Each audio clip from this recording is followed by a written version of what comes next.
வணக்கம். நான் உங்கள் சிந்திகர். தற்போது நீங்கள் காண்பது மெட்ராஸ் யூனிவர்சிட்டி. இந்த மெட்ராஸ் யூனிவர்சிட்டியின் சிறப்பம்சம் என்னவென்றால், பிரிட்டிஷ் காலத்தில் இந்த மெட்ராஸ் யூனிவர்சிட்டி கட்டப்பட்டது.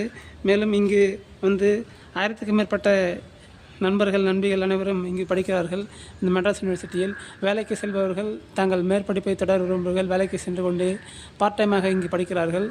மிகவும் சிறப்பு வாய்ந்த சிறப்பம்சமிக்க சென்னையில் உள்ள மிகப்பெரிய யூனிவர்சிட்டிகளில் இதுவும் ஒன்றாகும். இங்கு கட்டணம் மிகவும் குறைவாக மற்ற யூனிவர்சிட்டிகளை விட கட்டணம் மிக குறைவாக வசூலிக்கப்படுகின்றது. ஏனென்றால் நான் ஏற்கனவே 2012-2013 BCA MBA இந்த காலேஜில் தான் முடித்தேன். இந்த காலேஜில் மிகவும் தரமாக கல்வி கற்பிக்கப்படுகிறது. இந்த காலேஜை மற்றும் இதன் சிறப்பம்சம் என்னவென்றால், மெரினா பீச்சிற்கு எதிரில் இருக்கின்றது.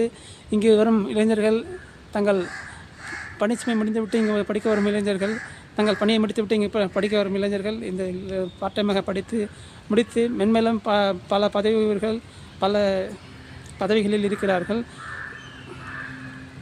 இங்குதான் 1000ல் ஒருவன் திரைப்படத்தின்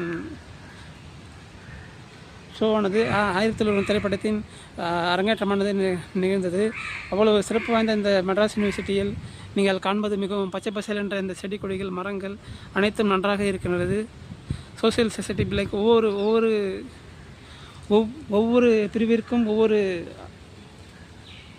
துறைக்கும் ஒவ்வொரு டிபார்ட்மெண்ட்டுக்கும் ஒவ்வொரு ஆசிரியர்கள். சிறப்பு மிக்க இந்த மெட்ராஸ் யூனிவர்சிட்டியின் சிறப்பம்சம் என்னவென்றால், இங்கு படிக்கும் அனைவரும் நன்றாக படித்து நல்ல வேலையில் நல்ல பணியில் சென்னையில் மற்றும் தமிழகத்தில் உள்ள அனைத்து நகரங்களிலும் இருக்கிறார்கள். இதன் சிறப்பம்சம் மிகவும் சிறப்பானது.